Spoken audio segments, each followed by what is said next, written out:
Então, gente, explicação preliminar para quem está acompanhando o curso só pela internet.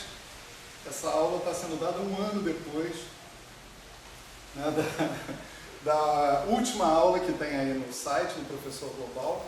Eu estou colocando a claquete como sendo aula 11, só que vocês podem reparar, 23/10/2017. Então, o Trump assumiu o poder nos Estados Unidos, né? O Temer assumiu o poder no Brasil de vez, ele está sendo processado por corrupção pela segunda vez e o Congresso vai inocentar ele pela segunda vez, ou seja, é um caos completo que a gente está vivendo na sociedade. No entanto, aqui é como se não tivesse acontecido nada, tá certo? Então, nós estamos retomando, né, do ponto onde nós paramos no ano passado. No ano passado a gente foi forçado a interromper, porque eu tive que viajar para Brasília, né? Meu pai, infelizmente, veio a falecer um mês depois da minha viagem. E aí esse pedaço do curso ficou sem conclusão, né? Eu voltei e dei o complemento do curso, a ideia original do complemento do curso, nas atividades formativas de verão 2017, né? Então, a gente vai ter essa aula, provavelmente mais uma, e depois o complemento do curso a gente vai ser encaminhado para as atividades formativas de verão. Mas isso a gente fala no final desse pedaço que está sendo gravado em substituição ao pedaço de 2016, tá certo? Beleza. Então, assim, revendo o que aconteceu na aula passada, né, nós conseguimos estabelecer uma equação que tratava da dependência em μ, né, das funções de Green irredutíveis a uma partícula, né?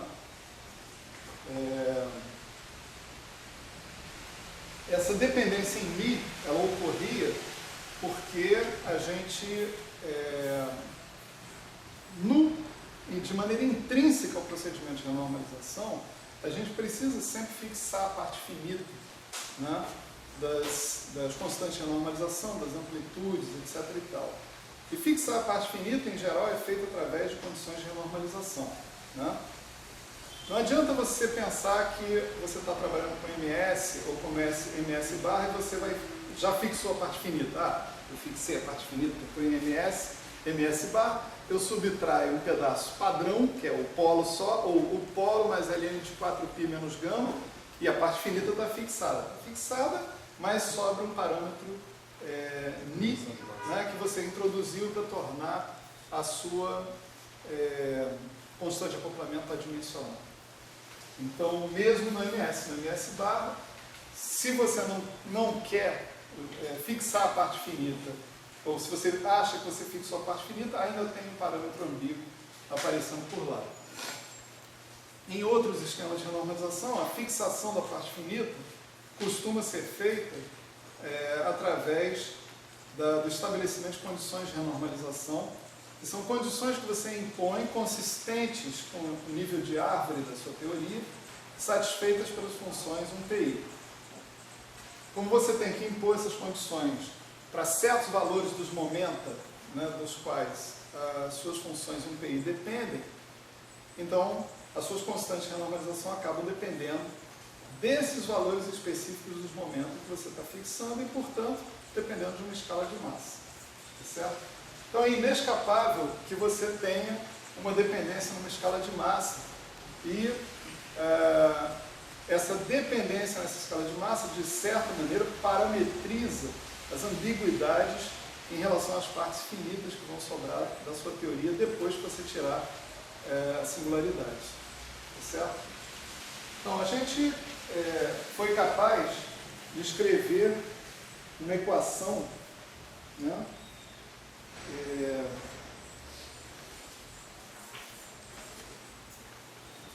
que governava essa dependência, né, dependência em μ, nesse parâmetro que está aqui, né?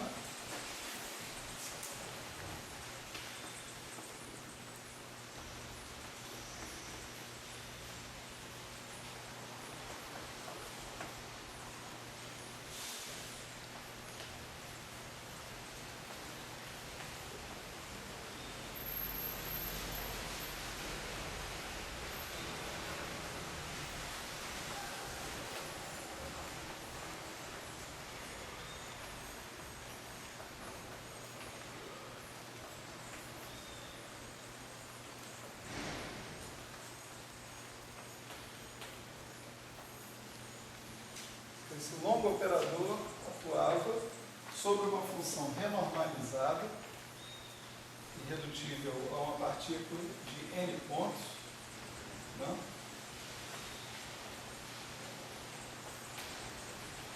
Portanto, ela dependia de n momentos, sendo que esses n momentos a gente está considerando que satisfazem a condição que o somatório deles é igual a zero, ou seja, tem um vínculo desses n momentos, né?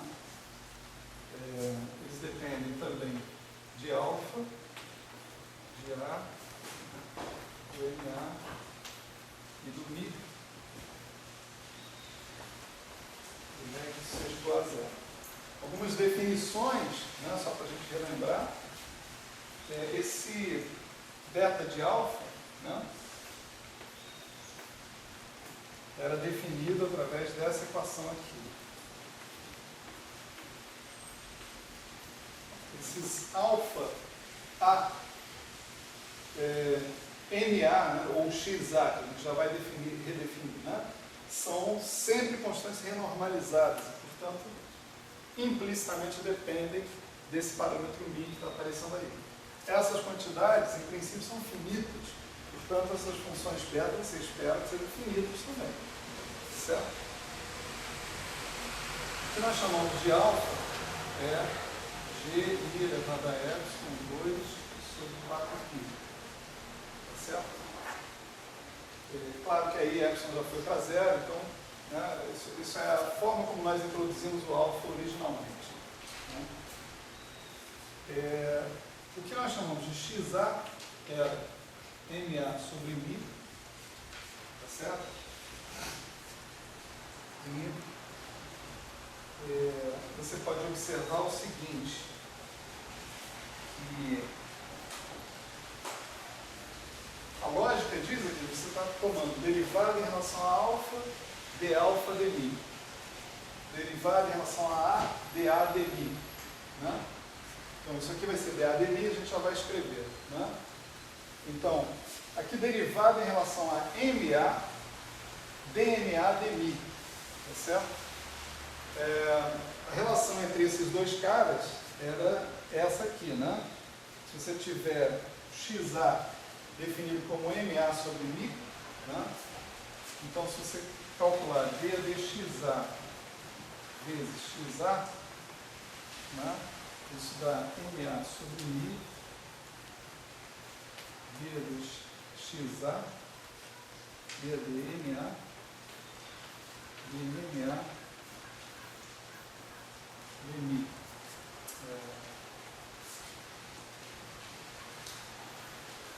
De XA, dMA de XA, e dMA de XA é Mi, né? MA é Mi vezes XA, dMA de XA é Mi, então isso aqui termina como sendo MA de dMA. Nesse ponto já tem o epsilon para zero ou ainda não? Já. Então o alfa ele não depende do Mi, né? Não. Nesse ponto. Vamos escrever isso às claras, né? É para não ter problema, não ter dúvida, né?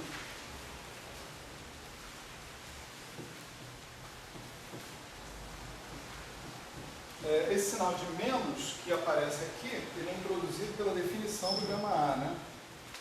Então você atuou com Mi de Mi na história, Mi sobre NA, dNA de Mi é igual a menos gama A, certo? Então, aqui onde você poderia esperar um DMA, um MAD DMA, você vai ter um XAD DXA, né? sem maiores problemas.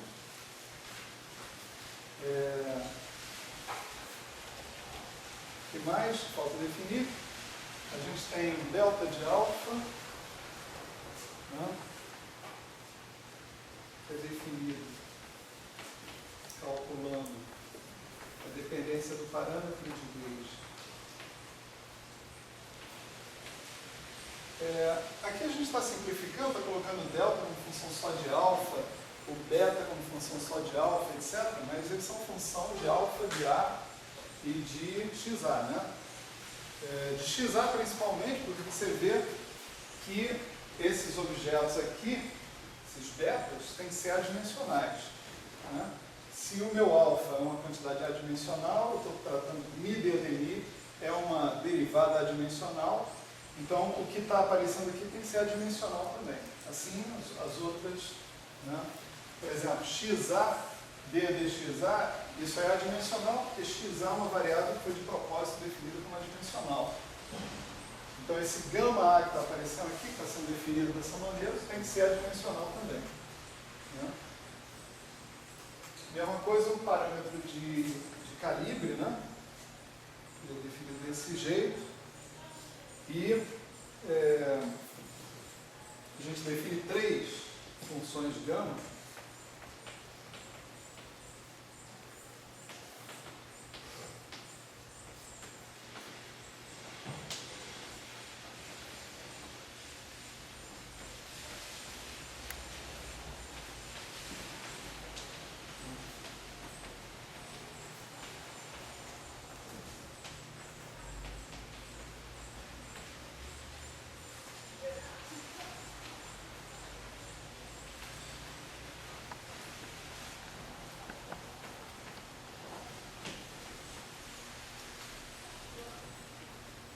E o que nós chamamos de gama-gama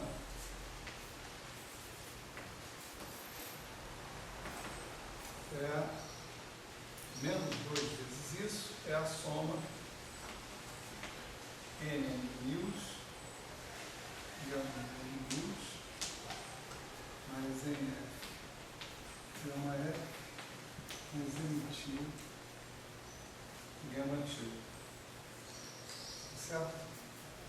Definição disso. N mils, nf, n tio, né? Satisfazem. Isso tudo é n, né? N é o número de pernas, né? Associados com a sua função irredutível a uma partícula, né?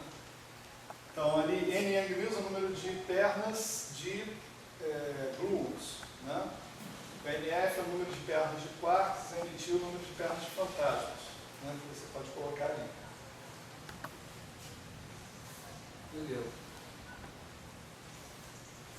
O que vai ser importante no que vai vir na sequência vai ser a discussão da dimensão canônica dessas funções de Green irredutíveis a uma partícula. Porque a gente vai usar essa questão das propriedades de escala dessa função de Green para estudar o comportamento delas por transformações de escala, tá certo? Que é uma coisa central do grupo de normalização. Deixa eu só abrir a porta aqui.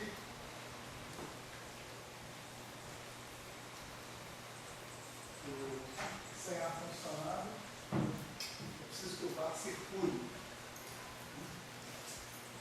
O amigo que está aí em sua casa, no seu ar-condicionado, não sabe o que é. O seu irmão passa aqui na frente. Vamos lá. Então, esse comportamento de escala a gente pode obter de uma maneira razoavelmente fácil, né? Lembrando alguns fatos simples, né? Quando eu falo comportamento de escala, estou querendo dizer a dimensão canônica de massa dessas funções de Green redutíveis a uma partícula, né? Então, se eu tiver uma função conexa ou desconexa, não importa, certo? De n pontos, né? A dimensão canônica dessa função de n pontos, né, vem totalmente dos tipos de campos que estão sendo correlacionados ali, né? Você pode ter n Yang-Mills campos de Yang-Mills, nf campos de quarks, n-til campos de fantasmas. Você tem que coletar esses caras e elevar a dimensão de massa de cada um a essa potência, tá certo? Então, a dimensão canônica desse cara aqui é n elevado a n Yang-Mills. Isso aqui significa que cada campo de Yang-Mills tem dimensão canônica 1. certo? Mais n til, ou seja, os fantasmas também têm dimensão canônica 1, mais 3 meios GNF, ou seja, os quartos têm dimensão canônica 3 meios, massa elevada a 3 meios, certo? Daqui, a gente parte dessa equação, na verdade, para obter a dimensão canônica das funções de Green irredutíveis a uma partícula, e isso vem de você fazer primeiro a transformada de Fourier, né, dessa função que está aqui. Então você vai incluir integral d4p1, d4p2, d4x1, d4x2, assim por diante, né? Exponencial de ip1x1, exponencial de ip2x2, assim. E a dimensão desse cara vai resultar dada por m elevado a 4 menos 3 m menos 3 m til menos 5 meios GNF. Certo?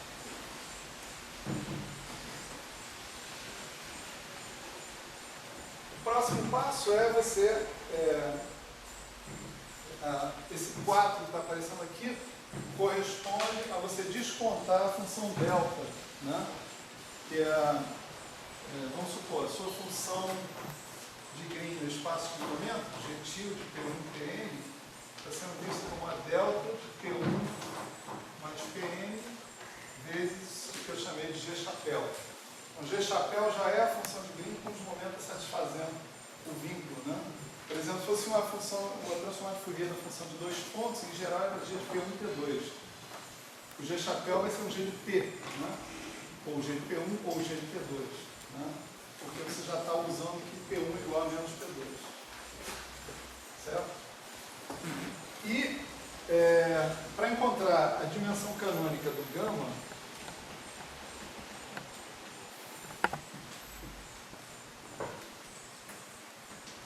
aí o que a gente tem que fazer é essencialmente pegar a função de n pontos e multiplicar por n propagadores completos inversos.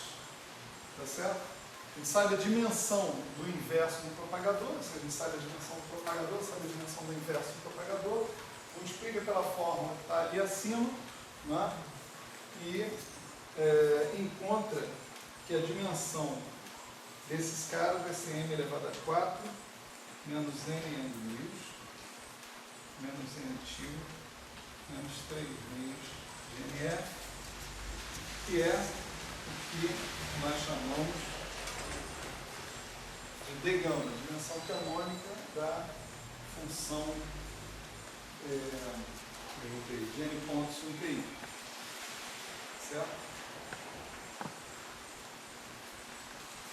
Maravilha. Esses resultados estão ali no Pascoal, né, no capítulo de grupos de normalização. Pensando um pouquinho, dá para tirar esses resultados sem maiores problemas. Maravilha.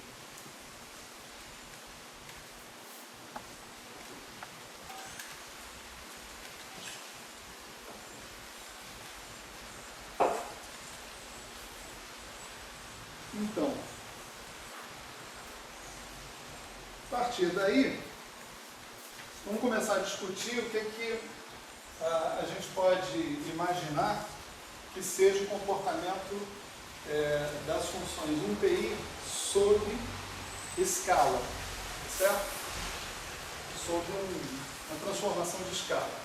Já a gente vai ficar claro o que a gente quer dizer com isso, né? Por exemplo, se eu pegar uma função renormalizada de n pontos, né?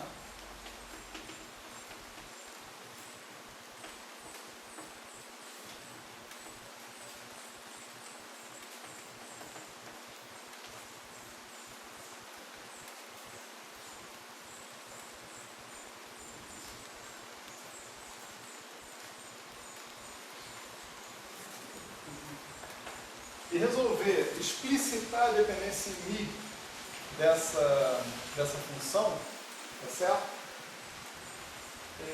Tipicamente, eu vou esperar, já que mi é um parâmetro de massa, né, que eu tenha mi elevado à dimensão canônica de massa dessa função, vezes alguma função psi, seja uma função adimensional das variáveis das quais depende o gama. Certo? Estou colocando toda a culpa no mi. Então, o que tem que sobrar tem que ser adimensional. Tá certo? Então, esse psi, ele vai ser uma função de P1 sobre mi, Pn sobre mi. Essa daqui é uma das maneiras, talvez, de você, né, alfa a esses objetos são quantidades adimensionais já de saída, né, e você tem que expressar essa dependência em m e mi, que em princípio é uma dependência dimensional, né, em termos da variável xa, que é uma variável adimensional. Né. Beleza. Se ninguém discorda dessa equação, agora vamos fazer miséria com ela. Né? Discordar é importante. Bom, então vamos supor que eu pegasse e fizesse uma transformação de escala nos momentos, ou seja, pegasse todos os momentos e multiplicasse por uma mesma constante adimensional, um fator de escala, tá certo? Então, a história é essa aqui. Eu vou considerar gama n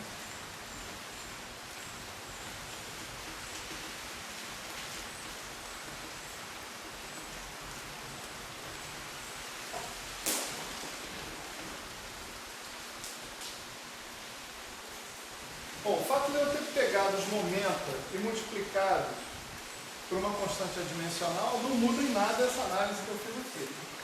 Tá certo? Então, eu posso continuar escrevendo isso aqui, né?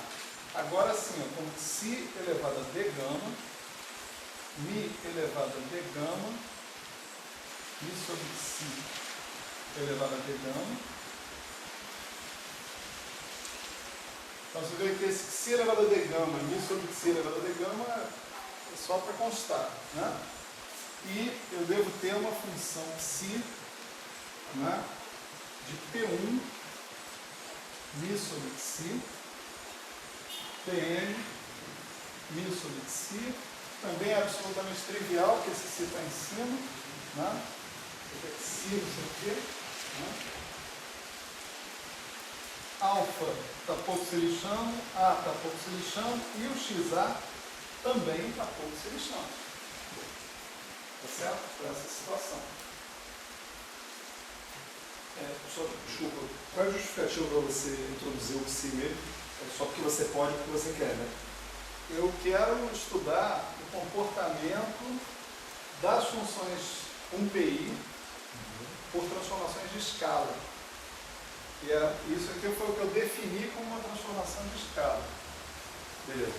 Pegar P1, P2, P3, multiplicar por 3P1, 3P2, 3P3, ou 5P1, 5P2, 5P3, ou 1000P1, 1000P2, 1000P3, mantendo os outros parâmetros. mantendo os outros parâmetros. Né? Implicitamente, o que está acontecendo aí? Eu estou mudando o regime energético no qual eu estou analisando a minha teoria. Tá certo? Mudando globalmente a minha escala de energia. Então, estou fazendo esses momentos variarem proporcionalmente a essa escala de energia na qual eu estou interessado. Né? Então tá, agora eu posso usar essa equação aqui ao contrário. Tá certo? Posso observar que esse objeto que está aqui, né, é nada mais, nada menos, né, do que o gama R. Gama renormalizada dos momentos originais com os parâmetros originais e as massas e os parâmetros arbitrais divididos por psi. A massa também.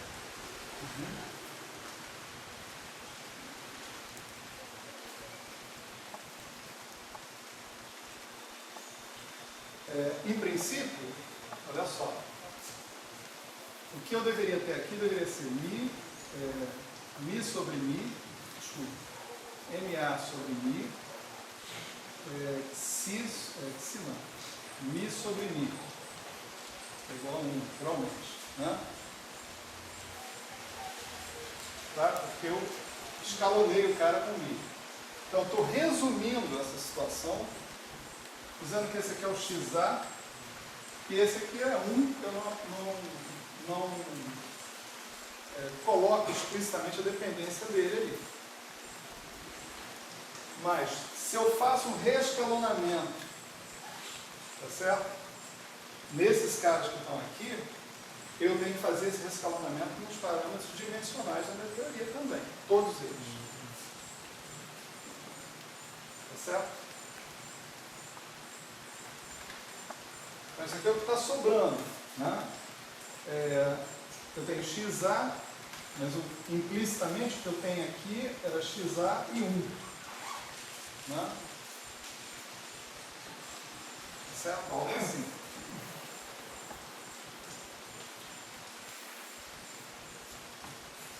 Então, arrumamos um comportamento para o gama renormalizado em função disso, e agora vamos fazer o que a gente faz melhor, que é calcular Xi de Xi. Certo?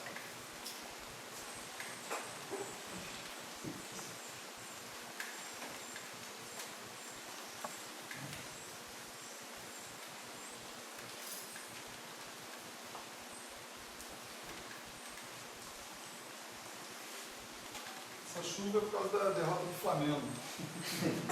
Certo? A natureza chora quando não ganha. Se fosse assim, era quase Amazônia aqui, né?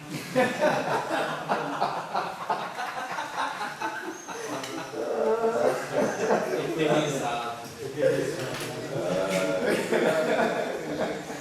Não vai nem substituir mais a aula. Não vai mais substituir.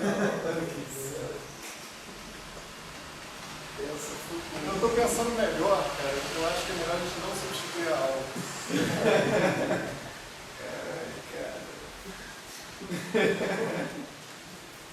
Mas fica a aula 11 do mesmo jeito, não tem problema.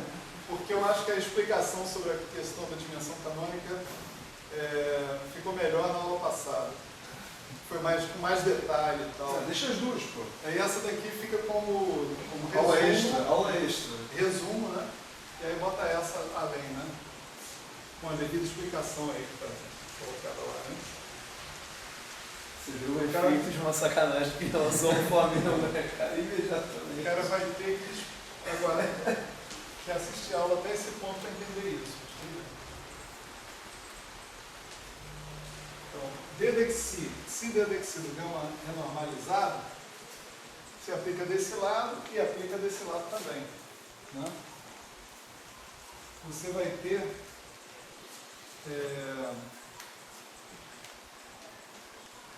o seguinte.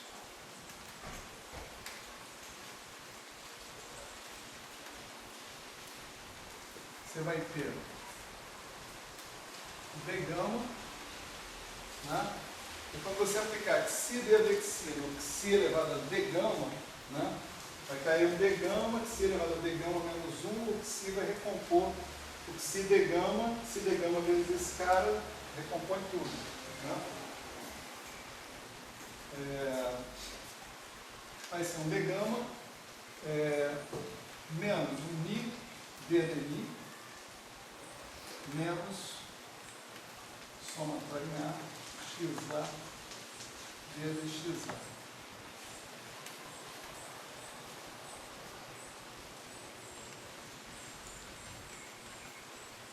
Tudo isso por quê? Porque Aqui, é claro, eu posso dividir esse cara, considerar, ao invés de considerar a dependência só em Mi, MA sobre Mi, eu posso considerar a dependência em MA sobre Mi e Mi, porque os dois são duas variáveis independentes, em princípio. Né? Apenas com o argumento que eu tinha um cara adimensional, eu podia escrever aqui só XA. Em geral, eu teria que escrever XA e Mi. Né? E, como eu estou calculando Xi D de Xi, né, em princípio, nessa equação que está aqui, eu tenho MA sobre Xi e Mi sobre Xi. Isso vai dar conta desses sinais de menos que estão entrando aqui, nessa equação. Né?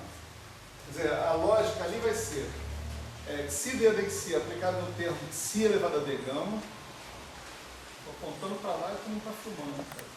Cinegrafista, bora. Aí depois o pobre coitado está assistindo, né, cara? Porra, esse cara está avançando lá, cara. O cara não Aponta de pertinho, então, cara, viu? Xi legal. Ele já copiou, né? Ele tem que achar onde está no caderno dele. Xi legal, mas depois você vai ver o que depende de Xi aqui. MA sobre Xi, Mi sobre Xi. Então você tem que derivar em relação a Xi, onde a dependência em Xi é através dessas variáveis, MA sobre Xi e Mi sobre Xi, ou XA sobre Xi e Mi sobre Xi. Certo? Isso vai dar origem a esses dois termos com esses sinais, especificamente. Isso tudo recompõe o meu gama renormalizado N de P1, de Cp1, né? Cpn alfa, tá?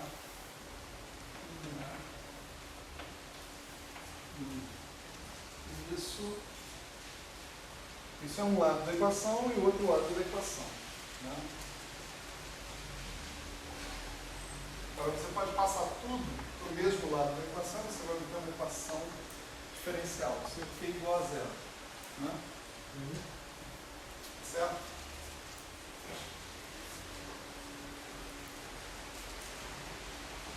Bom, ao fazer isso, você pode lembrar que esse Mi D de Mi, né, nós já obtivemos o que dá o efeito do Mi D de Mi sobre as funções do PI. Tá certo? Isso foi na aula passada. Mi D de Mi vai estar relacionado com a função beta, com a função delta, com as funções gama, né, gama A, etc. e tal. Então você pode substituir a equação do grupo de normalização de Mi D de Mi do gama R desses X's aqui. O gama R de Xp1, Xpn, etc. e tal. É a mesma equação do grupo de normalização. Né?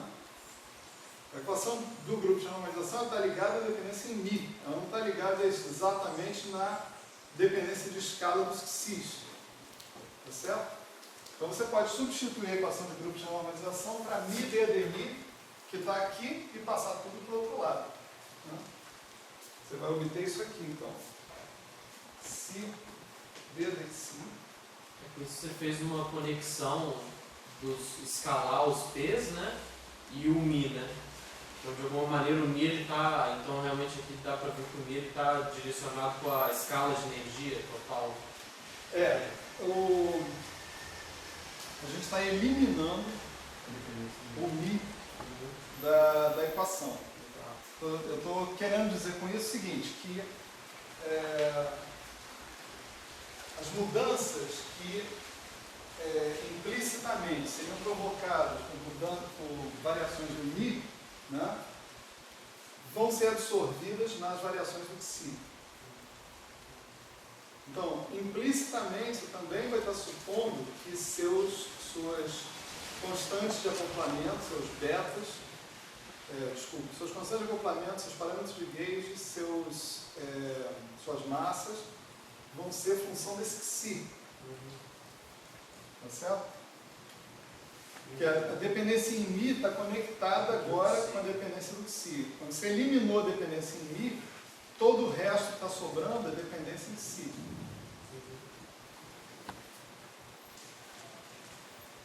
Então você tem isso aqui, menos beta de alfa. alfa vezes alfa, menos delta de alfa. A vezes A, mais somatório em A. De 1 mais gama A. X A vezes X A. Esse 1 aqui vem desse cara que está aqui, certo? Gama A é que vem da equação de grupo de normalização. Menos d gama, a dimensão canônica, mais gama gama, né? Aquelas funções que estão relacionadas com as derivadas das constantes de normalização. Né? Aqui psi de P1, psi de Pn, alfa A, Na, Mi, igual a zero. Então, como eu disse, para você eliminar a dependência em Mi, aqui que estava aparecendo nessa equação, né, você tem que estar fazendo uma hipótese implícita de que variações do Mi estão sendo absorvidas nessa variação do Psi. Né? Nesse caso, né, seu alfa vai ser um alfa de Psi. Né? O seu A vai ser um A de Psi também. Os seus XA vão ser XA de Psi e assim por diante. O que significa também que seus beta de alfa são beta de alfa de Psi e assim por diante. Então você trocou o problema de estabelecer como que a minha teoria varia quando eu vario o Mi por um problema de como que a teoria varia quando eu vario a escala de momento da teoria. Certo? Não pule tanto. Certo? Até a gente escrever essa equação, as duas coisas não eram correlacionadas. Fala, bom, eu posso variar a parte finita das minhas funções de Green renormalizadas. E isso vai, ao variar a parte finita, isso vai ter que ser parametrizado de alguma forma, e o Mi indica essa parametrização. Né? Ok. Quando eu escrevo uma equação, em princípio uma equação diferencial, envolvendo mudanças do Psi, né? E não mais mudanças do Mi, estou deixando implícito que a variação que eu estou promovendo para o Mi vem através do Psi. Né? Quer dizer, o Mi é uma escala de massa, Mi sobre Psi, né, vai ser uma escala de massa variada. Ok? E todas as minhas variações, que eram função de Mi, as variações da constante de acoplamento, variações da parâmetro de gauge, das massas, etc., passam a ser variações de Psi. Então, eu troquei o meu problema, o problema de ver como é que varia a parte finita das minhas funções de Green, para ver como que se comportam a constante de acoplamento, as massas, parâmetro de gauge, perante uma mudança da escala de energia. Certo?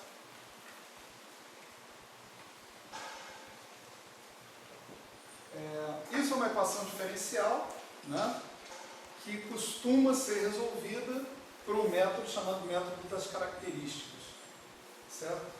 Esse método diz o seguinte, no princípio. Né? Primeiro, antes de passar para o método, a gente faz uma mudança de variável P igual a Ln de Psi, né? Então, Psi exponencial de P. Então, vocês vão ver que Psi d do Psi, ele se torna ddt. Por isso, simplesmente. Essa equação é que eles chamam de Calasan-Zemansky? Não, acho que era outra. Era outra? É. Essa é a mesma equação de Calasan-Zemansky, né? Mas ao invés de você falar da variação do μ, você está falando da variação da escala. Né?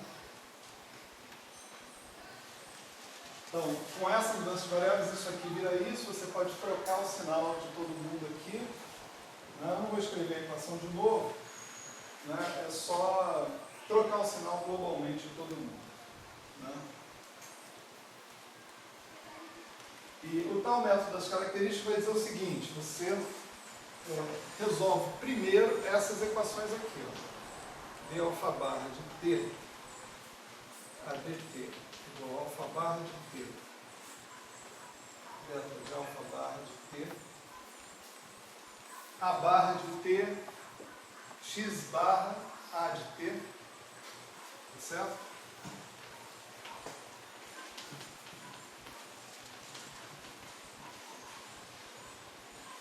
Sujeito à seguinte condição, né? Inicial, vamos dizer assim, que é alfa barra de 0 a 0. É alfa, desculpa. Né? É a sua constante normalizada.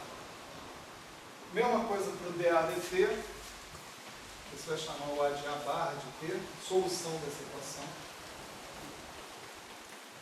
sujeita a essa condição de contorno.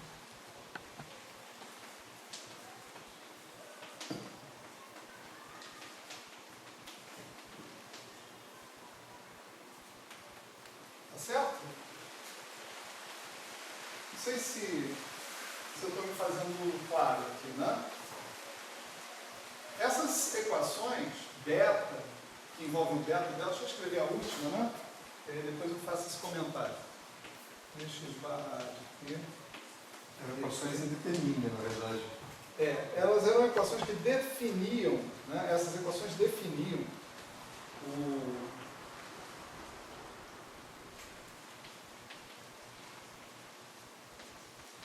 essas funções.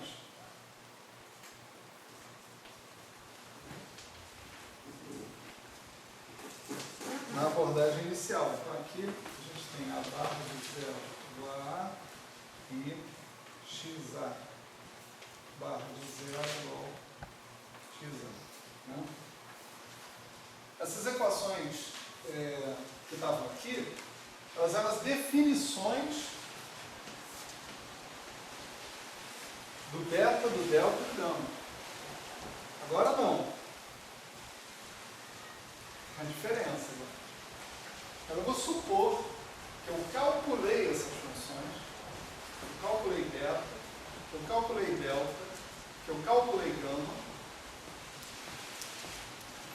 e vou substituir nessas equações as funções que eu calculei lá atrás, lá na análise que eu fiz, né, do Calasan-Zemansky, do grupo de normalização. Vou substituir nessas equações e resolver para alfa.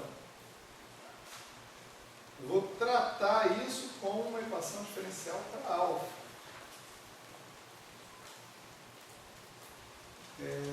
Silêncio é ensurdecedoramente perturbador, porque esse não é um ponto trivial. Então, deixa eu quebrar o silêncio. Essas funções eram definidas como uma dependência em DDMI, né? Isso. Então a gente tem que fazer essa dependência de DDMI, passar a incluir o XI para a gente poder trazer o DDT. Não, mas olha só. Como é que funciona isso? As funções eram beta de alfa a x barra A. Beta de alfa a x A. Essa função era que a gente definia lá atrás com mi DDMI do G, né? Do alfa, né? Tá certo? Então, você pegava a tua constante de complemento renormalizada, derivava em relação a mi e tirava essa função. Você obtinha essa função na sua mão. É mais ou menos o que a gente vai fazer quando a gente estiver lá calculando, né, essas funções explicitamente. Né? Agora você vai pegar essas funções que você obteve, lá dentro delas, ao invés de você colocar alfa, A e X constantes. Você vai colocar alfa de T, A de T, X de T. Funções de T. Mas eu queria saber como é que apareceu a dependência em T. Tem que ter uma dependência anterior no psi, né? Porque no o Mi. Pois é, mas eu quero saber como é que liga o Mi ao psi. Essa foi a minha pergunta. Porque o T está definido a partir do psi. Sim. E acho que dependência em Mi, não em si. Aí eu quero saber como é que o psi entrou para a gente poder explicitar a dependência em T. Isso veio daqui de trás. Hum. Né? Eu calculei aqui uma derivada em relação a psi desse cara. Ele bateu aqui, depois bateu aqui. Aqui, como vai ser essa dependência, essa derivada em relação a psi? Isso é aquela equação que a gente escreveu ali. Né? Ela vai ser uma derivada implicitamente. Ó. Quando a gente escreveu isso aqui, né? Cadê? Eu escrevi mi d de mi. Né? Eu estou falando da dependência em mi genérica dessa função que está aqui. Então eu estou assumindo o seguinte, que o mi está sendo trocado para mi sobre psi. Esse cara e esse cara vão sofrer com isso. Com essa variação. Não, já fez o link já. Obrigado. Tá certo? Então, quando eu perguntar d de psi desse cara quanto dá, né, eu vou ter que levar em consideração a dependência global desse cara em relação a mi. Que pode acontecer aqui e aqui. A gente sabe que pode. Tá certo? Sim. Porque aqui é como se eu tivesse mudado mi para mi sobre psi. Então isso implica Justo, no aparecimento, numa dependência de psi nas constantes de acoplamento, nos parâmetros de gauge, etc. e tal. Depende de T. Quando você disse que você vai tratar essas equações com a função beta, com as funções beta, delta e gama, como se elas já tivessem sido calculadas, você supõe que elas teriam sido calculadas, então, com os valores de alfa, A e xa, um valor qualquer ou algum valor específico? Com os valores renormalizados, em princípio. Os valores físicos? Então, Sim ou não, né? Depende do que você impôs nas suas condições de renormalização. Né? Mas, tipo assim, é melhor talvez dar um exemplo ruim, mas um exemplo ruim é melhor do que um exemplo. Vamos supor que eu calculei o meu beta de alfa, por exemplo, né? E eu obtive uma coisa assim, ó, exponencial de alfa logaritmo de alfa. Isso aqui está muito ruim, né? Exponencial de alfa. Né? Como é que eu fiz isso? Eu fiz isso dizendo que isso daqui era alfa, beta de alfa, né? Era mi de alfa de mi. Tá certo? Então, eu peguei a dependência que o alfa possuía em mi e usei para calcular essa função beta. Agora eu vou pegar essa função beta que eu calculei, vou substituir pelo beta de alfa barra de t. Então esse cara aqui vai ser exponencial de alfa barra de t. Né? Eu vou usar essa função beta para definir uma equação diferencial que vai me dizer quem é o alfa barra de t. Tá certo? Mesma coisa com as funções delta e com as funções gama. Suponho que eu consiga resolver essas equações, mas eu vou trabalhar aqui como se a gente tivesse conseguido resolvê-las. Certo? Para continuar o raciocínio. Né? Então, se eu conseguir resolver, eu conheço essa função alfa barra de t, que em zero coincide com alfa, em zero coincide com a, em zero coincide com xa. Certo? Eu conheço essas funções.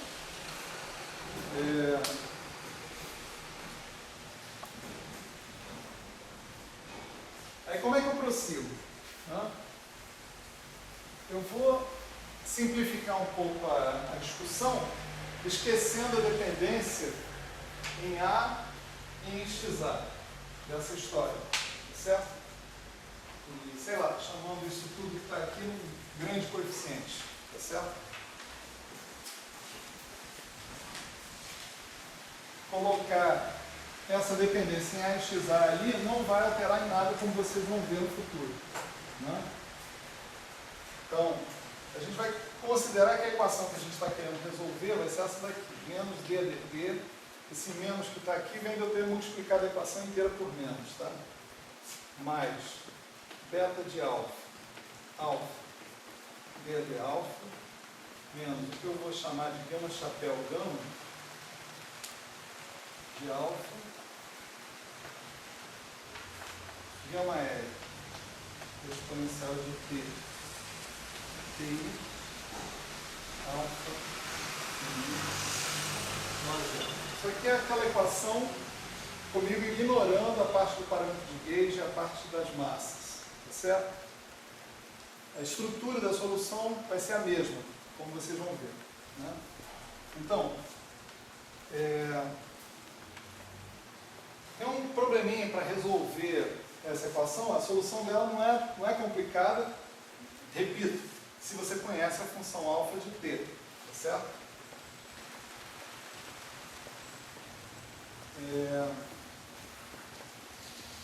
Nós vamos substituir esse alfa por alfa barra de menos t, onde a alfa barra é a solução daquelas equações características ali.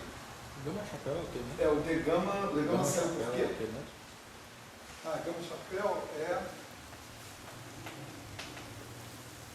gama menos D gama. É uma D gama sumiu por quê? condensação daquele cara. Uhum. Né? Então, se eu substituir dessa forma, né, você vai ver o seguinte, que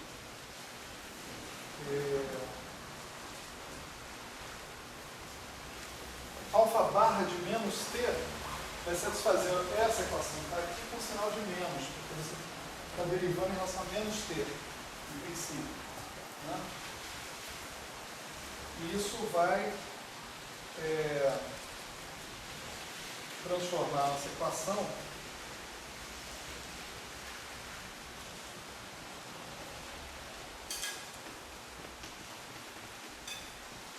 antes desse passo. Deixa eu só escrever o que eu estou colocando aqui.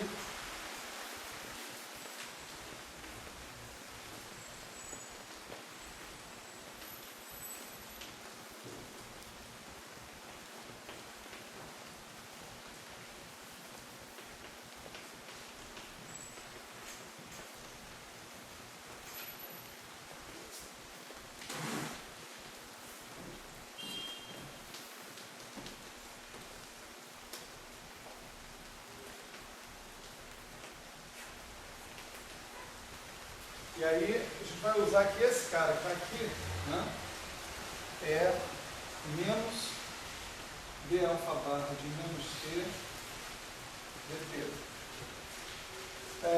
O truque é bom porque isso aqui vira uma derivada total. Esquece os outros parâmetros, né? Menos d dt, derivada explícita, menos d alfa barra dt. Então, a dependência explícita, mas a dependência através de alfa barra. Se você tivesse os outros parâmetros, o mesmo truque poderia ser feito, né? Você trocar o a barra de t por a barra de menos t, você também vai ganhar um sinal de menos aqui, vai trocar um sinal do cara que está colocado lá, né? E o x barra a mesma coisa, né? Então, professor, mas aí a gente não está voltando do ponto onde a gente partiu, porque a gente tinha obtido essa equação justamente partindo que o meu derivado total em relação a mim. sim. A derivada total em relação a mi da função nula. Agora você está na função renormalizada, certo? Então, você vai ver, vai funcionar, né? Contanto que você saiba a solução daquelas ali, né? Então, esse cara que está aqui, né? Esse operador que está sendo escrito aí é DDT mais gama chapéu gama de alfa de menos t, alfa barra de menos t, atuando no gama n, normalizado, exponencial de TI, alfa barra de menos t, e isso dando zero. Certo? Essa equação é fácil, né, de resolver. Certo? D gama, né, igual a gama dt, d gama sobre gama, fica gama de gama dt. Né? Integra os dois lados, está logarítmico, exponencial, né? Solução é essa aqui, ó. Deixa eu até aumentar o espaço aqui para escrever.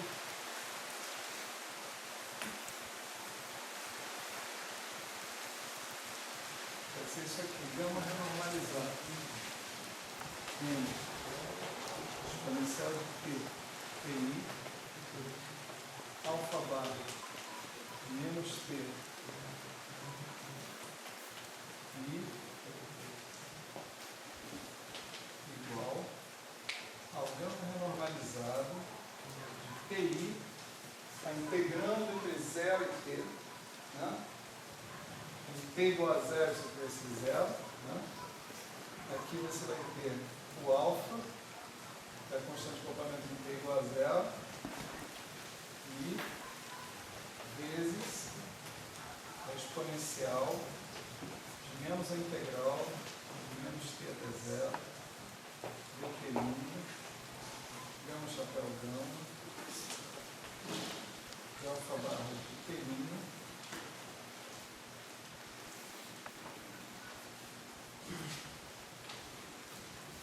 isso aí. Essa é a solução, tá certo? A solução, como vocês veem, está escrita completamente em termos dessas funções aqui, ó, alfa barra de menos t, gama chapéu do alfa barra de menos t. Então você precisa saber o gama chapéu, quem é, isso você tem como calcular, né?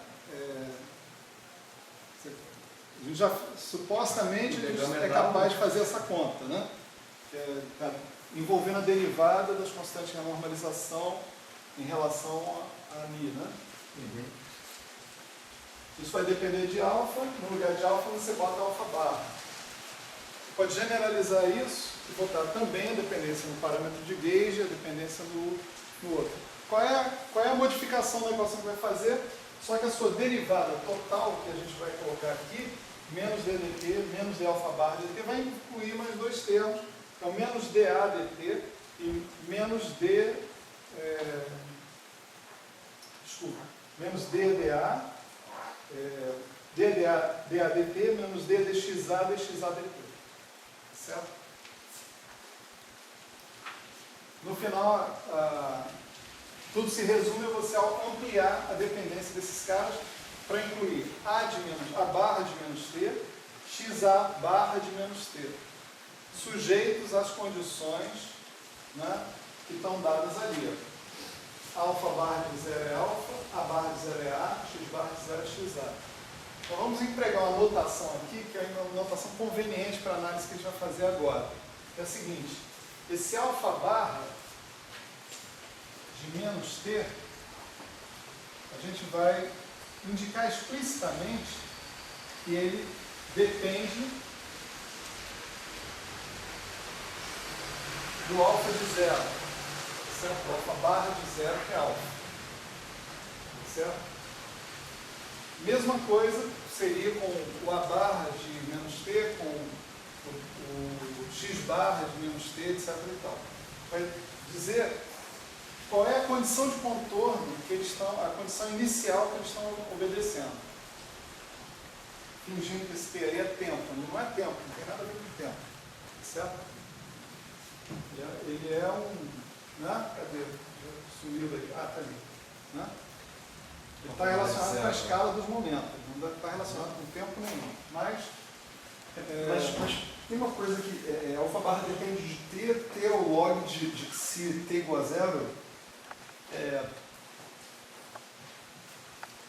Se igual a 1, então, né? O que é que se igual a 1? É não mexer nada, né? Tá. Consistente. Isso aí. Pensar em voz alta ajuda. Essa equação ela não está muito bonita, não, porque, de fato, né, você tem aqui esse alfa barra de menos t desse lado, você tem ainda essa dependência no alfa barra de menos t, e essa não é a forma mais conveniente pela qual essa equação pode ser vista. Para ela chegar nessa forma mais conveniente, a gente precisa fazer algumas manipulações nela, né? Vamos lá. Professor, ali no primeiro fator ali, gama R de PI, é PI mesmo ou é elevado a P desse PI? Não, PI mesmo. PI mesmo? Esse. Vamos lá. Ó. Pega aqui. A equação diferencial é B gama R dt é igual a gama chapéu gama R, não é isso? O que a gente está fazendo é passar o dt para cá, o gama R para cá, se gama uma certa função de t, etc. Você integra aqui entre 0 e t. Tá certo? Esse cara aqui vai ser integrado do alfa barra de 0 até o alfa barra, sei lá, de menos t, né? Alguma coisa assim. Então, desse lado aqui, o que você vai ter vai ser logaritmo de gama R entre o alfa barra de 0 e o alfa barra de menos t. O alfa barra de 0 é o alfa, né? A gente colocou. Então, esse gama R também, quer dizer, ele depende de várias variáveis, dos PIs todos, né, etc. Todas essas variáveis têm que ser calculadas em T igual a 0. Então, em T igual a 0, essa exponencial não está presente. Tá certo? É assim que essa equação aparece.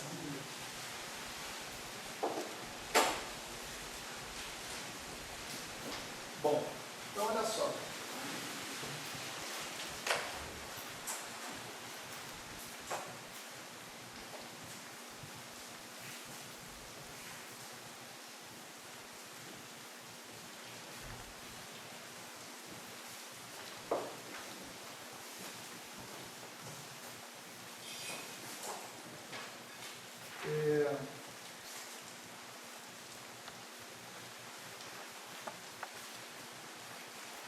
Tem uma propriedade, né, que a gente vai usar para reescrever essa equação, uma propriedade fantástica, né, que é a seguinte: alfa barra de t é o alfa barra de t menos t1 alfa barra de t1.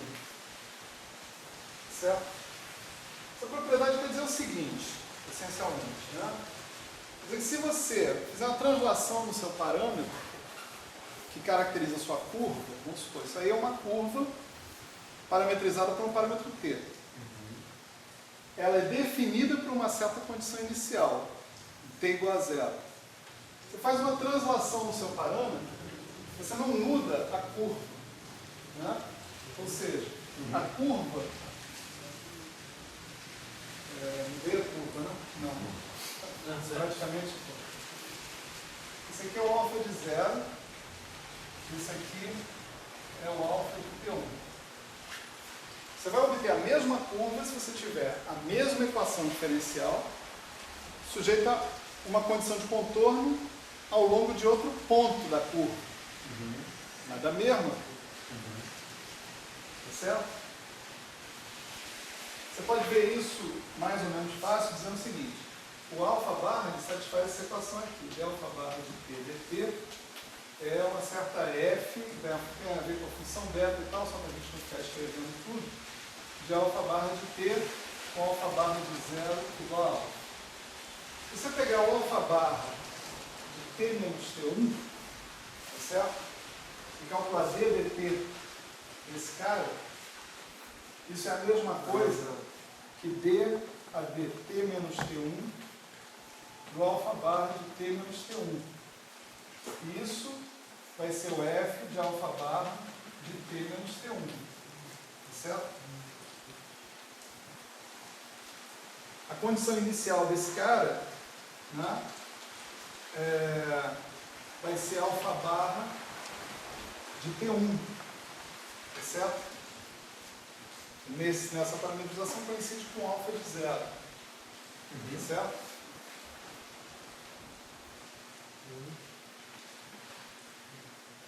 Então, as duas são equações diferenciais, né, de primeira ordem, idênticas, em princípio, satisfazendo a mesma condição inicial. As duas são iguais. Certo? Esse cara é igual a isso. Isso aqui quer dizer basicamente isso. Quer dizer que você mudar a parametrização da sua curva, né, não implica em mudar a sua curva. Tá? Isso vai valer para essa, vai valer para essa. Porque a estrutura dessas equações é exatamente a mesma.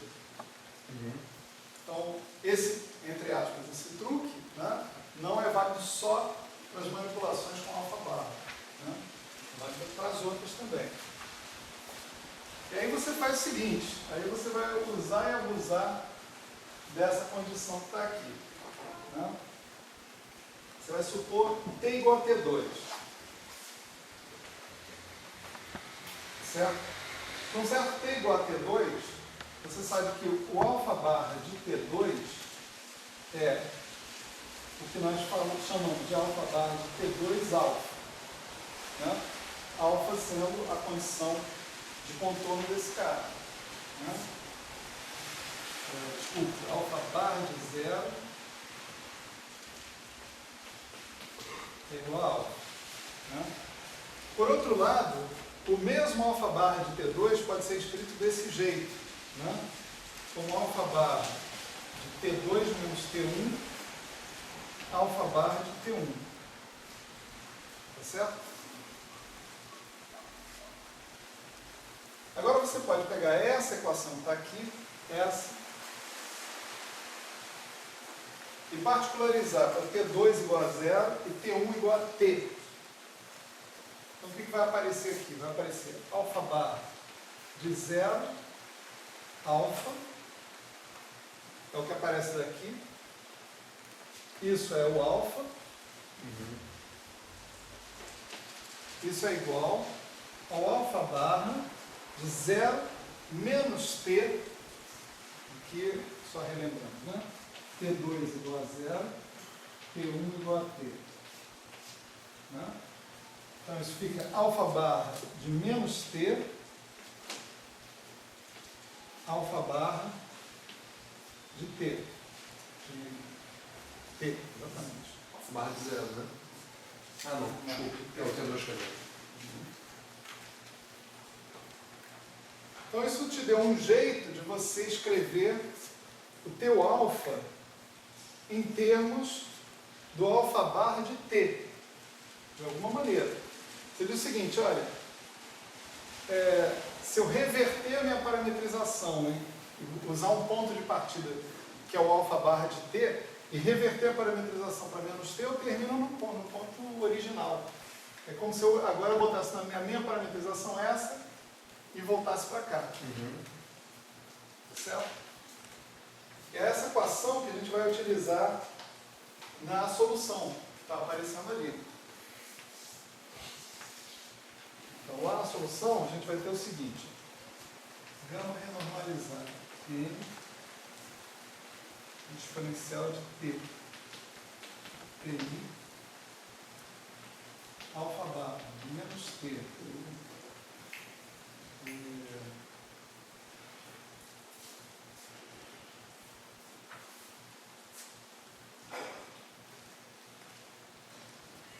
menos T, alfa,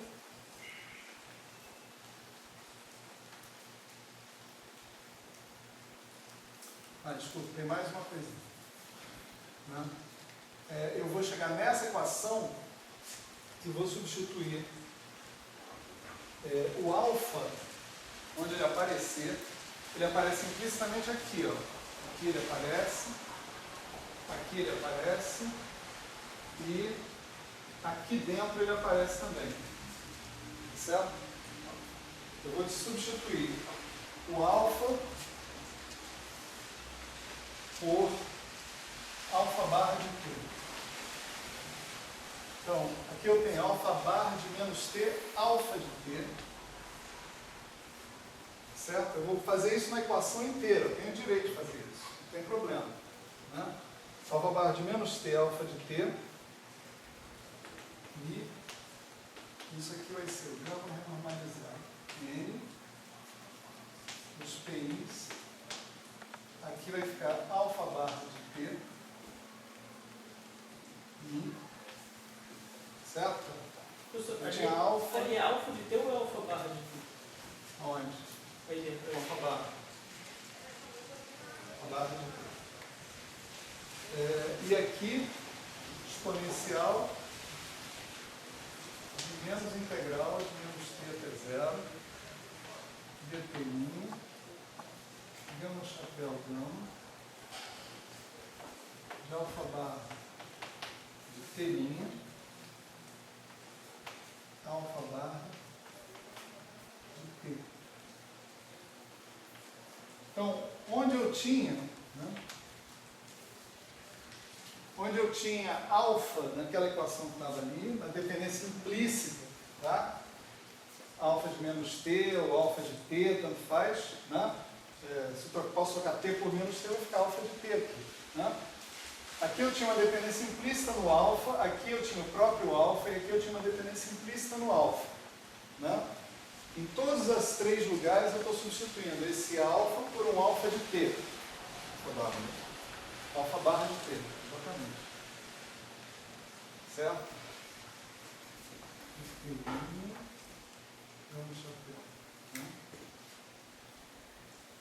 Aí, nessa primeira parte aqui, eu uso o que eu acabei de aprender. Alfa barra de menos t, alfa barra de t, é o alfa. Então, esse cara aqui vai dar o seguinte, gama renormalizado de n pontos, exponencial de t, pi, alfa, mi.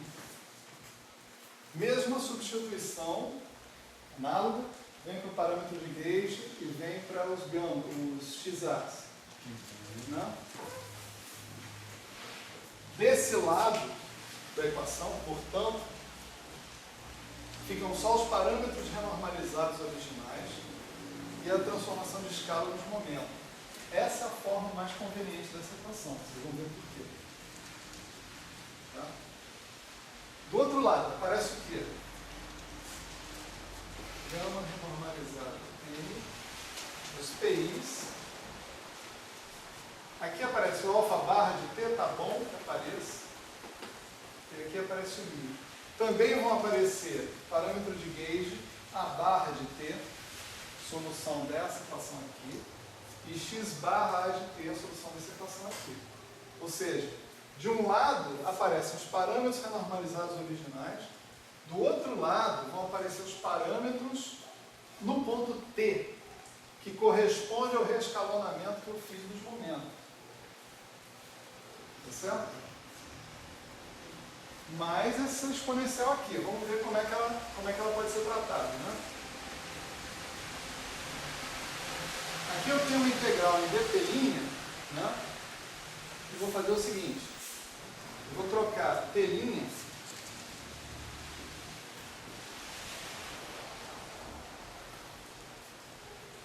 Por menos, né? Por t' menos t. T duas linhas menos t. T duas linhas menos t. Então, t duas linhas é t' mais t. A integral vai ficar de 0 até t. dt' é igual a dt duas linhas.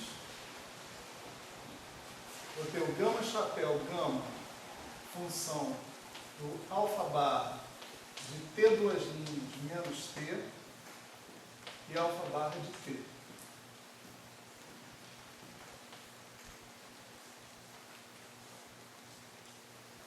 E mais esse cara aqui. Odeio fazer isso para fazer aqui.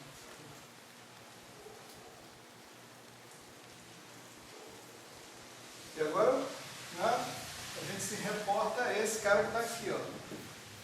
Né? Ó. Alfa barra de ter duas linhas, né? É, pode comparar. Onde lá tem T, aqui tem T duas linhas. Onde lá tem T1, aqui tem T. Onde lá tem alfa barra de T1, aqui tem alfa barra de T. Então esse cara todo que está aqui é o alfa barra de T duas linhas.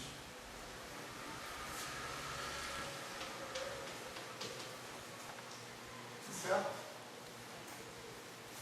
Então só para escrever a equação mais limpa, né? Aqui embaixo.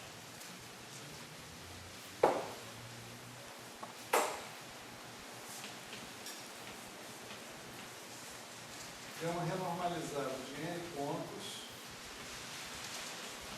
nos momentos escalonados nas constantes renormalizadas